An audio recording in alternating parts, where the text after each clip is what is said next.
Ada seorang sahabat bernama Umair bin Hamam. Saya pilihkan nanti kisahnya karena sudah waktu duhur dekat. Umair bin Hamam ini teman-teman sekalian adalah salah satu sahabat yang sempat ikut di perang Badar. Waktu Nabi sudah atur pasukan, musuh sudah depan mata, ini tinggal pecikan takbir, perang nih. Sudah akan saling bunuh-membunuh. Lalu kata Nabi SAW dengan sabda yang masyhur dalam hadis Bukhari, demi Allah, tidak ada seorang pun dari kalian sekarang yang hadir di perang Badar ini, di kancah peperangan ini, terbunuh menghadapi musuh, kecuali pasti masuk surga yang luasnya seluas langit dan bumi. Umair ini, Ibn Humam, kebetulan lagi pegang 2 butir kurma di tangannya. Lalu dia bilang, bakhin, bakhin. Bakhin itu indah sekali ya Rasulullah. Indah sekali, ulangin ya Rasulullah. Kata Nabi SAW, demi zat yang ubun-ubunku dalam agama, maksudnya demi Allah, tidak ada seorang pun dari kalian di sini yang terbunuh di kancah peperangan sekarang ini, perang Badar, kecuali pasti masuk surga yang luasnya seluas langit dan bumi. Umair mengatakan, bakhin, bakhin, dengan semangat dia. Maka kata Nabi SAW, kata Nabi, kenapa Umair? Kenapa kau bilang bakhin, bakhin? Maksudnya indah sekali ya Rasulullah. Kata Umair, ya Rasulullah, aku tinggal masuk ke medan perang ini, dibunuh oleh mereka orang-orang kafir ini, masuk surga tanpa hisab, seluas langit dan bumi. Kata Nabi SAW, iya. Kata Umair, itulah sebabnya saya mengatakan bakhin ya Rasulullah, saya akan kejar tuh. Baik, Umair ini rupanya dia manggil kurma, dia kunyah nih, sudah mulai pecikan tangan, Allahu Akbar, sudah mau saling nyerang nih. Umair makan dulu kurmanya, ada 2 butir kurma. Waktu dia lagi makan, dia bilang, wahai Umair, sesungguhnya kalau kau habiskan kurmamu ini, masih lama kamu dapat surga. Dibuang sama dia maju berperang sampai terbunuh mati syahid. Lihat heroiknya sahabat ya, bagaimana mereka langsung menyambut apa yang disampaikan Allah dan Rasulnya. Kisah yang unik adalah kisah 2 orang yang bernama anak muda ini, Mu'adz dan adiknya Auf bin Afra.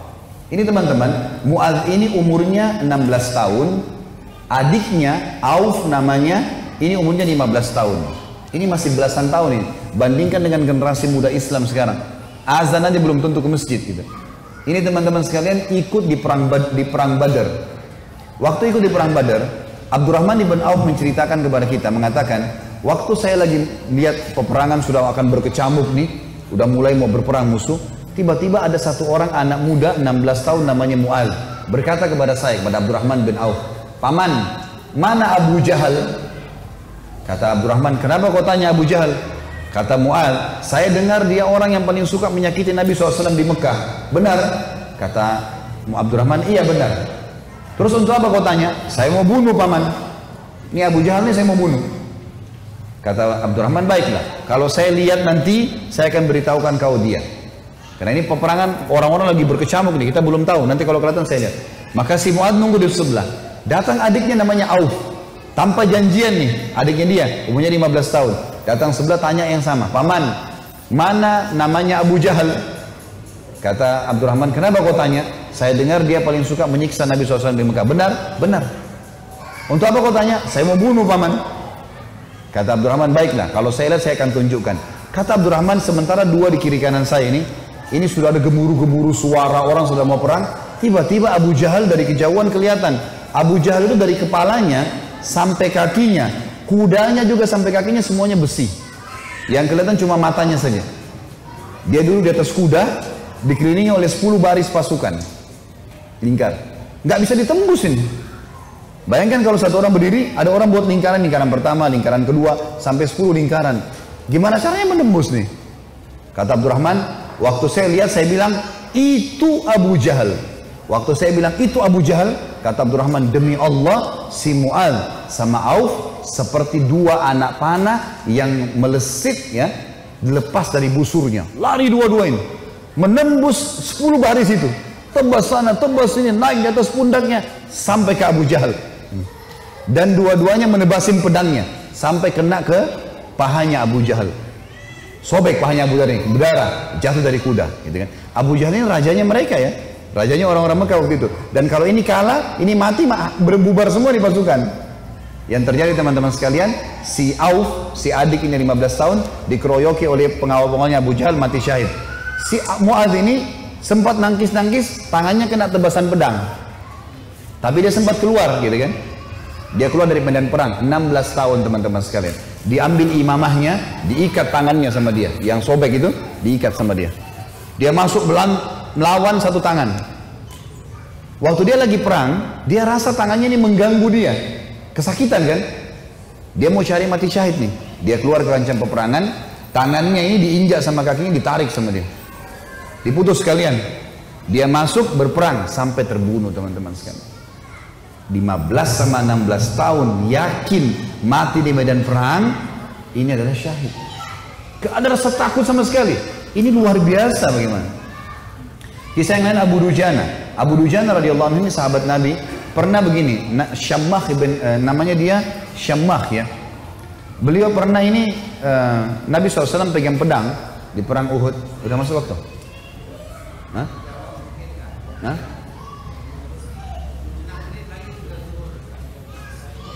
Terus?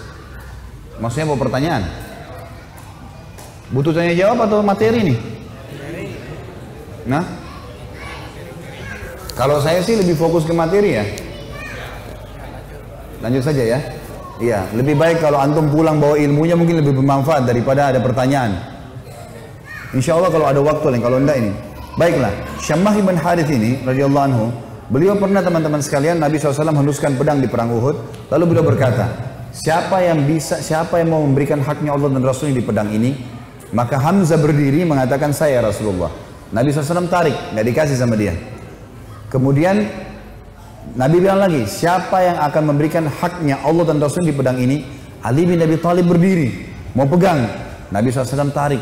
Hamzah dan Ali ini terkenal pejuang kesatria Islam yang kuat gitu kan. Nabi nggak kasih. Nabi ulangi lagi yang ketiga, siapa yang memberikan haknya Allah dan Rasulnya di pedang ini?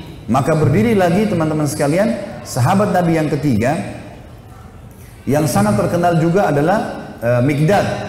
Mikdad ini terkenal, Umar bin Khattab jadikan dia seperti kekuatan 1000 orang. Saya Rasulullah, Nabi SAW tarik, nggak dikasih. Nabi ulangi yang keempat kali, siapa yang memberikan hak dan Rasulnya di pedang ini? Maka Abu Dujana ini, Syammah ini berdiri mengatakannya, Rasulullah, apa haknya Allah dan Rasulnya di pedang itu? Maka kata Nabi SAW, engkau mengambilnya dan engkau menghantamkan ke musuhmu pakai perang ini sampai pedang ini bengkok. Kata Syammah, baik Rasulullah, saya akan berikan haknya, kasih ke saya pedang itu. Maka Nabi SAW pun memberikan pedang itu, karena Nabi SAW ingin sahabat ini bertanya dulu apa haknya Allah dan Rasulnya di pedang itu. Maka diambil oleh Abu Dujana. Lalu Abu Dujana ini memegang pedangnya, lalu imamahnya tadinya warna merah, warna hitam, diganti warna merah sama dia. Zaman itu kalau pakai imamah merah berarti mau mati gitu. Dipakai warna merah sama dia, pedang itu dipakai, dipegang di dadanya sambil dia mengayun-ayunkan pedang itu di hadapan musuh orang Quraisy di perang Uhud ya. Belum perang ini. Lalu Nabi SAW lihat, Nabi mengatakan, sungguh perilakunya Syammah ini dibenci oleh Allah. Tidak disuka sama Allah nih, perilaku sombong. Kecuali di posisi seperti ini, kecuali di medan perang, boleh kalian tunjukkan keterampilan kalian depan musuh. Tapi kalau enggak, ya di lainnya Allah marah. Maka Abu Dujana pun akhirnya memegang pedang tersebut teman-teman sekalian. Yang terjadi adalah ada seorang sahabat namanya Ka'ab radhiyallahu anhu. Ka'ab ini berkata, waktu saya lihat Abu Dujana sudah mulai masuk menyerang musuh di medan perang, saya penasaran bagaimana Abu Dujana memberikan haknya Allah dan Rasulnya di pedang itu. Saya pun melihat ada satu orang kafir yang sangat kuat menyerang orang-orang Islam, tebas sana, tebas sini, badannya kekar. Maka saya berdoa kepada Allah di kancah peperangan. Ka'ab berdoa, semoga orang kafir ini ketemu dengan Abu Dujana. Ternyata Allah kabulkan doa saya, dia bilang. Tiba-tiba Abu Dujana ini berhadapan sama musuh orang kafir itu. Dan waktu berhadapan, mereka akhirnya duel berdua. Dan saking serunya duelan Abu Dujana dengan orang kafir ini, sampai orang-orang di kancah peperangan berhenti perang menyaksikan duelnya mereka, karena luar biasa. Orang kafir berhenti, orang muslim berhenti menyaksikan bagaimana Abu Dujana perang. Sampai akhirnya Abu Dujana ditebas sama orang tersebut dengan pedang dengan sangat kuat, ditangkis sama perisai sampai perisai itu terbelah dua dan pedangnya orang kafir melengket. Maka Abu Dujana pun akhirnya menebaskan pedang itu ke arah orang kafir, yang sampai membuat orang kafir itu terbelah bagian setengah badannya. Akhirnya matilah orang itu. Maka kata Ka'ab, aku pun akhirnya menghadap ke Abu Dujana dan dia berkata, wahai Ka'ab, bagaimana pendapatmu? Bagaimana yang kau lihat dengan ini? Maka dia pun tersenyum. Artinya Abu Dujana betul-betul mengerjakan apa yang diperintahkan oleh Allah dan Rasulnya. Tentu dalam medan perang cukup banyak kisah-kisah teman-teman sekalian. Juga ada kisah yang sangat unik sebenarnya. Saya disimpulkan, insya Allah 1 menit saja. Ada namanya Hamrat Asad. Waktu para sahabat kalah di perang Uhud, ada 70 sahabat mati syahid. Sisanya, kan sahabat yang pergi perang Uhud itu 700 orang ya. 70 orang mati, jadi sisa 630 orang. 630 orang ini teman-teman sekalian semuanya luka parah. Kita tutup dengan kisah ini ya. Luka parah semuanya. Nabi pun berdarah pipinya, keningnya berdarah SAW, giginya pecah. Pundaknya sempat dihantam oleh Ibnu Qami'ah. Beliau mengatakan saya rasakan sakitnya sebulan. Ini sahabat semua, 630 orang luka semuanya. Dan minimal mereka luka 5 luka di tubuhnya. Di dalam kisah ini dikatakan teman-teman sekalian, pulanglah mereka ke Madinah di perang Uhud. Sedih, sahabat banyak yang kalah. Waktu itu karena awal peperangan menang, pulang ke Madinah. Waktu masuk di Madinah, tiba waktu maghrib. Sahabat-sahabat ini 600 orang banyak tidak bisa ke masjid. Gak bisa. Ada 2 anak muda umur 14 tahun sama 15 tahun. Apa 15 sama 16 tahun. Tapi bukan si Auf tadi, orang lain ini. Ini anak muda ini saking banyaknya luka di badannya sampai ditaruh di atas kuda, lalu diturunkan, dimasukkan di dalam rumah, ibunya tinggal rawat, nggak bisa bergerak apa-apa lagi. Sholat pun dalam kondisi isyarat mata, udah sakit semua nih, gitu kan? Baik, habis sholat subuh teman-teman, turun perintah Allah. Ini 1 hari setelah perang Uhud, ada perang namanya Hamrat Asad, nama lokasi. Hamrat Asad ini nama lokasi, Asad artinya singa. Hamrat ini wilayah warna merah karena gunungnya banyak warna merah. Perintah Allah kepada Nabi Muhammad SAW, perintahkan semua sahabat Muhammad yang ikut di Uhud kemarin, 630 orang yang luka itu, semuanya keluar lagi, kejar lagi tuh orang-orang Quraisy. Pasukan kalah ya, luka semua. Maka tersebar berita, pemanggil-pemanggil Nabi, hai sahabat-sahabat Nabi yang kemarin ikut Uhud, bukan orang baru, yang luka-luka parah, semuanya oleh Nabi disuruh ngejar, menuju ke Hamrat Asad, kejar Quraisy. Maka sahabat-sahabat banyak, diantaranya Usaid bin Khudair, ada yang lagi nempel daun untuk mengeringkan lukanya, dicabut sama dia. Sami'na wa ata'na, kami patuh dan tenang. Dicabut semua luka-luka mereka yang tempel-tempelan, mereka pergi sambil ngalir darah. Ada 2 orang anak muda 15 sama 16 tahun. Ini di sini di riwayat tidak disebutkan namanya, yang tertidur di atas ranjang, ibunya ngerawat, sholat pun dengan isyarat mata. Waktu dengar ada orang teriak, wahai yang hadir kemarin di Uhud, semuanya tidak terkecuali telah turun perintah Allah kepada Rasulnya Muhammad SAW untuk mengejar Quraisy. Tidak satu orang pun boleh tinggal di Madinah. Luka parah. Maka adik kakak ini bersebelahan tidurnya. Kakaknya bilang, wahai adikku, tidak mungkin kita tinggal di atas ranjang begini, sementara panggilan Rasulullah ada 16 dan 15 tahun ini. Maka kata adiknya, bagaimana caranya kak?